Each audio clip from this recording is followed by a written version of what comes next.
Thanks for joining us for CBN's On the Home Front, where we highlight what the men and women of America's military do to defend our country. I'm Mark Martin. Topping our news, California's governor is withdrawing some of the state's National Guard troops from the U.S.-Mexico border. Governor Gavin Newsom says he had wanted to withdraw all troops, but will keep some in place after consulting with Guard officials. Newsom said California troops have been operating cameras and doing other surveillance work that can inadvertently aid in federal immigration enforcement. Former Governor Jerry Brown agreed to deploy troops last year, but said the troops could not engage in immigration activities. Newsom called the situation at the border a manufactured crisis and says he won't participate. This is pure politics, period, full stop.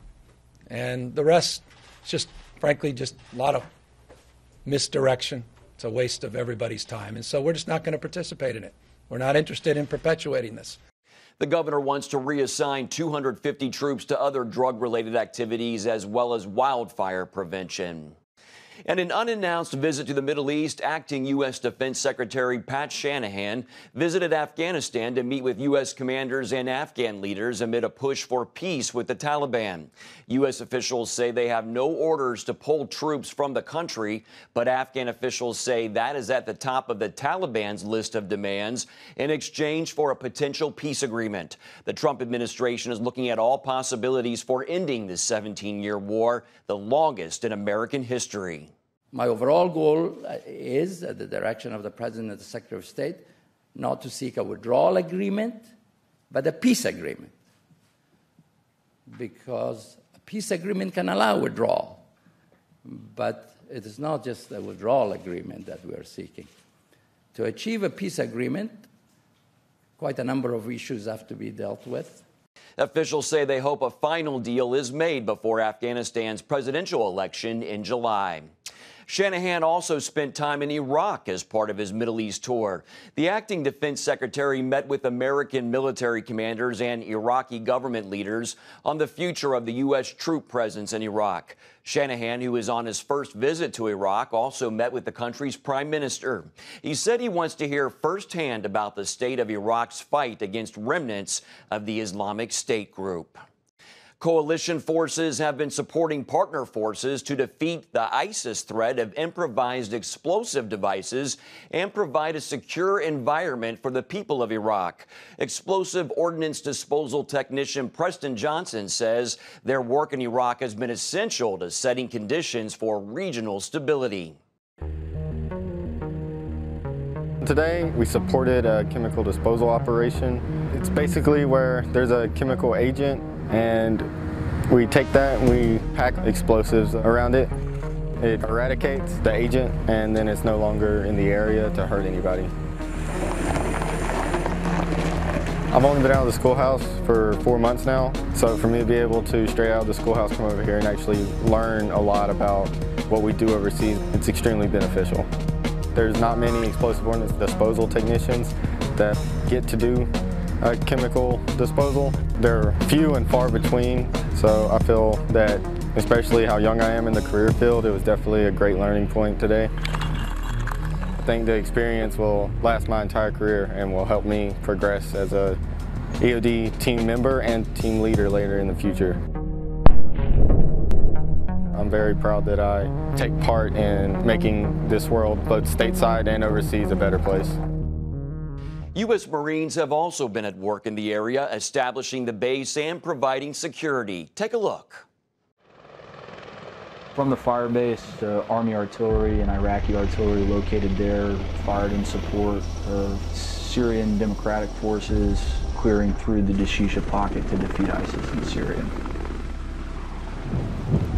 This mission came about because the Army needed an infantry unit to fill this Sec 4 role on a short timeline, and we were the only infantry unit in CENTCOM that was ready and able to fill that role on short notice. We started with an air assault to insert into the fire base, and then went immediately into priorities of work, establishing the fire base. So when we got out there was nothing, open desert. We linked up with the Army, who had made movement to the fire base via ground, and then immediately went to work developing the defense and building at the fire base. There's a lot of different players out there, and to work together to accomplish a mission like that with limited time to plan and a hard deadline. We had to be in position by a certain date in order to support the clear with indirect fire. It was just a great experience working together as a team to get that done.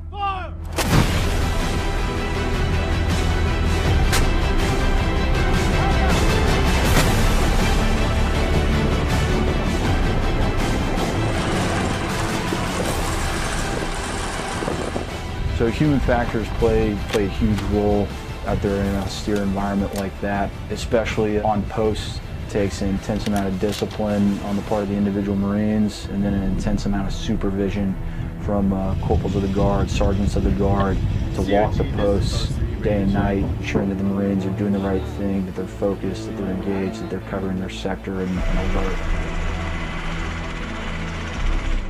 Our NCOs, our corporals and sergeants did a fantastic job of making sure that all those small things were done right. If we had taken contact, we would have been prepared to respond. Walking away from this mission, I think all the Marines on the fire base are taking away an immense sense of personal satisfaction, having done a lot of work and having done it well.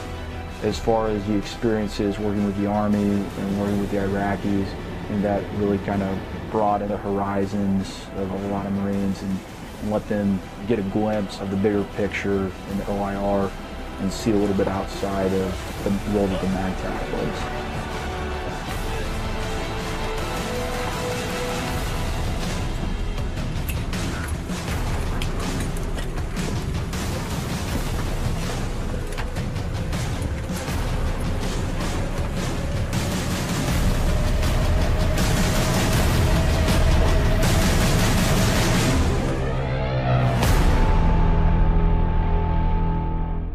The U.S. military said Tuesday it struck a mosque that had allegedly been used as an Islamic State control center. American-backed Syrian forces have been battling ISIS in their last stronghold in eastern Syria. The U.S.-led coalition said warplanes struck the area as ISIS was using the mosque to direct attacks and employ suicide car bombs against the Syrian Democratic Forces. Syrian state media reported that about 70 people were killed or wounded in the airstrike. Hundreds of mostly foreign ISIS fighters are believed to remain in nearby areas where the Syrian Democratic Forces began their final push Saturday after months of fighting.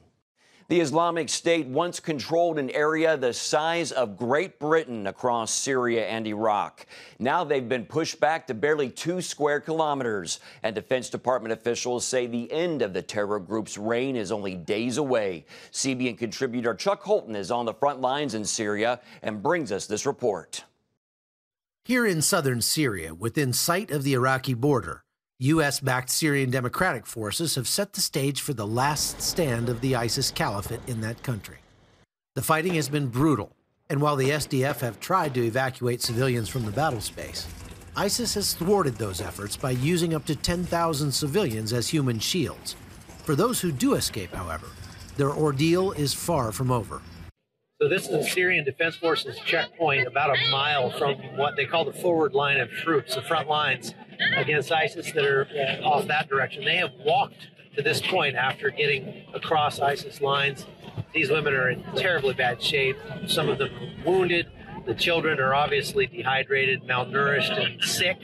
And they're receiving some kind of initial treatment here. The difficulty is that they've had a problem with many of these women actually wearing suicide vests, and they had 5 blow themselves up in one day. And so it's kind of a tense situation being here. They've already been checked by some of the female SDF soldiers, but we've still got to, just be careful and hope that these women love their children enough that they're not going to do anything stupid like that. But between the front line and the nearest refugee camp, there's nothing but more than 200 miles of arid Syrian desert.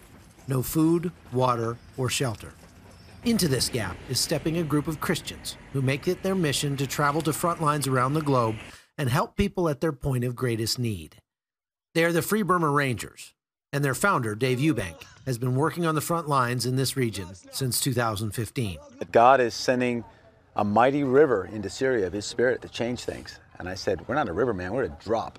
And he said, we're all drops in God's rain, and it forms a river. And you and I may not live to see the day of change, but it's coming because God cares about these people. All right, we're here to rescue. A former U.S. Army Special Forces officer, Eubank has seen much of war. So have his ethnic medics, who grew up in the conflict zone in Burma and have used their skills here to save many lives. From Dave's perspective on the ground, he says pulling out of Syria would be the worst thing the U.S. can do. The military side, they've done a great job, and they're doing a great job. They need to stay and complete that, and stay to keep this space open. But humanitarian, there's a huge gap. The humanitarian gap from the front line to, for example, the nearest hospital, 4 hours. So you could be shot up there and then take a whole day to cross, another day to get here, then 4 more hours before you get to a hospital. So what the U.S. could do, practically, is set up field hospitals to support the Syrian Democratic Forces to improve their ability to save lives. Those who arrive here are often gravely injured, like this taxi driver whose home was hit by a bomb as he and his family were sleeping. At 3 in the morning, our house was destroyed, and there were 23 of us inside. Only Salam, one son, and a daughter made it out alive. But even before that tragedy, life inside the Islamic Caliphate was unbearable. Life was terrible in there. We had to carry water from far away, and we ate grass to stay alive. ISIS wanted money to let us leave, but we had no money, and finally, they let us go.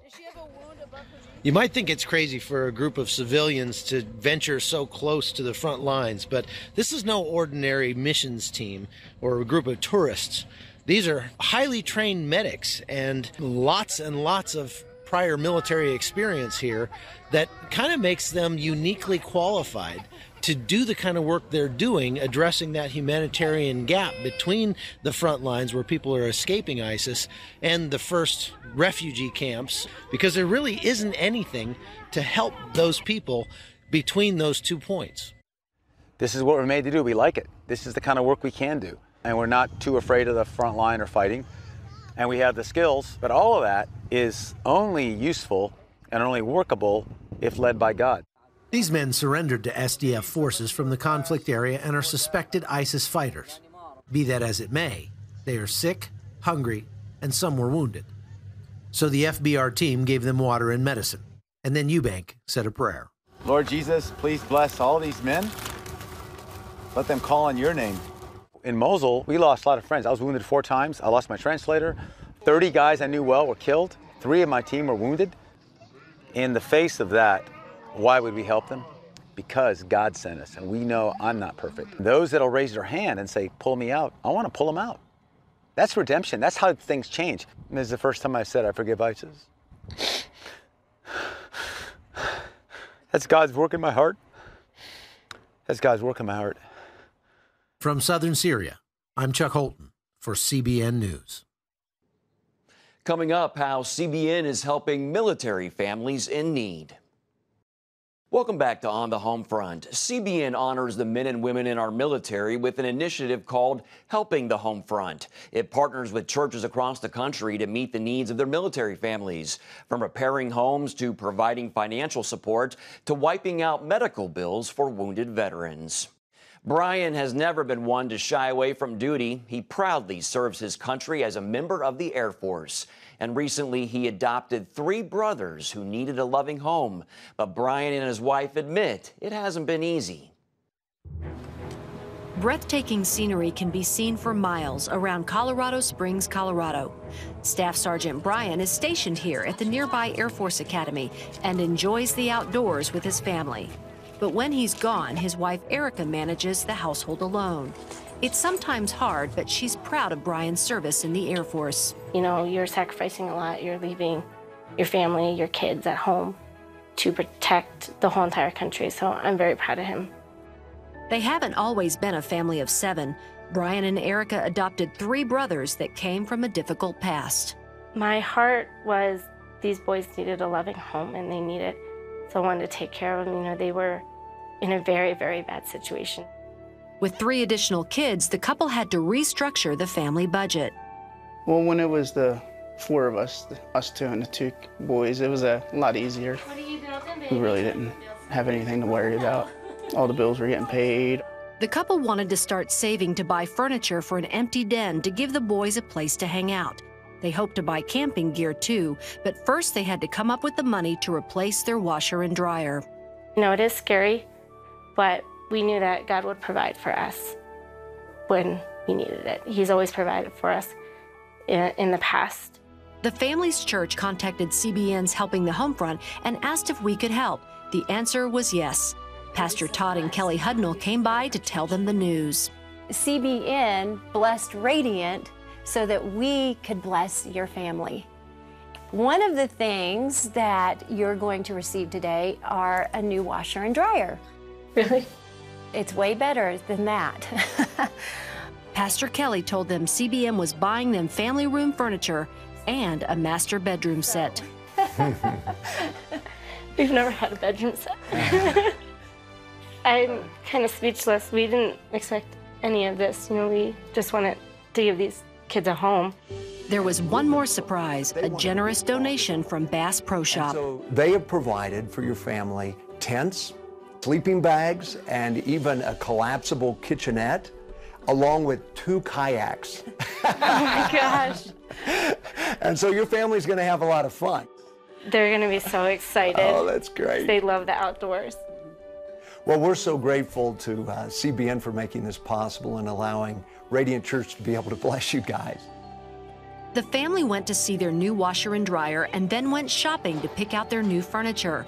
American Furniture Warehouse offered deep discounts on every item.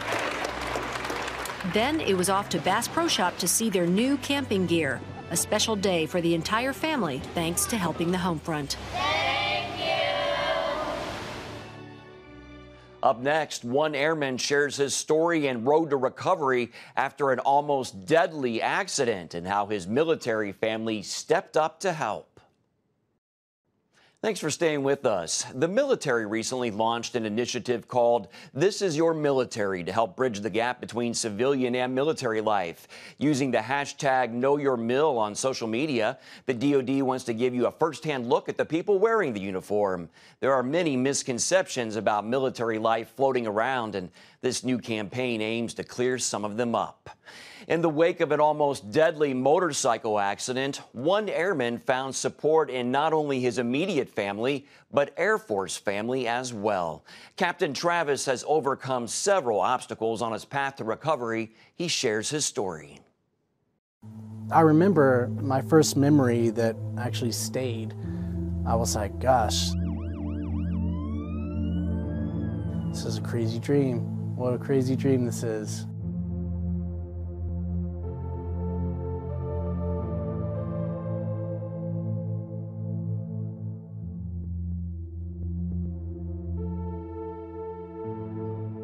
I can tell you what I've been told. It was probably around 8 o'clock at night. I was going to meet a friend and his sister for dinner. I guess I left my house around 8. I went downtown. All the damage on the car was on the corner of the bumper, and all the damage on my bike was on the side. So I think we may have come around like this and merged into each other. Either way, bike hit the car. I flew 70 feet. The bike slid like 200 feet. You always hear, you know, dress for the crash or whatever. And it's not a question of if you're going to wreck, but when. And I was like, not me. You know, I'll never have a wreck. I'll never crash. And then sure enough, it happened. And I'm definitely glad I was wearing like probably over $1,000 a gear. I broke my tibia, broke my clavicle, broke my sternum. I had separated my jaw from my skull. I had the orbital blowout fracture. I had 2 basal skull fractures. I ended up having 2 head bleeds, 1 subarachnoid and 1 subdural, which is like above and below like the skin of your brain. I guess there was some doubt as to whether or not I was gonna have like long-term effects at first, but I felt like pretty lucky to just be around at all. My commander found out. He was on vacation at the time with his family, and didn't matter, him and the shirt still took the appropriate action, notifying my family, right? Because I was in critical condition. Like nobody was sure whether or not I was going to live or die at all. So like time was of the essence. The biggest thing that helped my recovery was definitely my family coming out, but then also my Air Force family, my friends in my squadron that helped support my mom, dad, brother, and sister during that process. In those times when my mom was alone, sitting in the hospital, sometimes in the evening, sometimes late at night, my commander or his wife would come to the hospital and sit with her and keep her company while she was alone. She loves the Air Force for that. Part of my physical recovery was my horse, Indy. I had had Indy for several years. She was patient enough to help me take baby steps to work back to where I could just ride her all through the mountains and through the desert and stuff again. I just remember something my little brother told me, who at some point grew into a wise man. He was like, yeah, you know, in this whole recovery process, you just got to focus on like the next thing, like just the very next step. Nothing cosmic, you know. When I was like still in the hospital and still on convalescent leave, I was just thinking about, like, I hope I don't have any permanent repercussions from all this. You know, I hope I can stay in the Air Force. Maybe one day I can fly again, but I'm still fighting that battle. Don't go anywhere. We'll be back right after this. February is Black History Month, and each year the contributions of African Americans to the military are remembered during that month. This year, the Marine Corps celebrated Black migration and its result of a more diverse Marine Corps. African Americans have made invaluable contributions to the armed forces, sacrificing, bleeding, and serving their country alongside their American brothers. We take this month of February to honor those who have gone before us. At the beginning of World War II, the United States Marine Corps was open to African Americans. The first recruits arrived at Montford Point, North Carolina. The Marines that graduated made up the 51st and 52nd Composite Defense Battalions and distinguished themselves as the finest artillery gunners in the Marine Corps. On July 26, 1948, Executive Order 9981 was passed, calling for the equality of treatment and opportunity for all those who serve in our country's defense, beginning the long process of fully integrating the armed forces. This month's theme is Black migration, focusing on the movement of people of African descent to new destinations and new social realities. Though a long and painful road, these migrations produced a more diverse interracial and intraracial population, benefiting our communities, our Marine Corps, and our country. That's all for today. In the meantime, you can find more of our exclusive coverage at cbnnews.com. Hope you'll join us next time. Have a great day.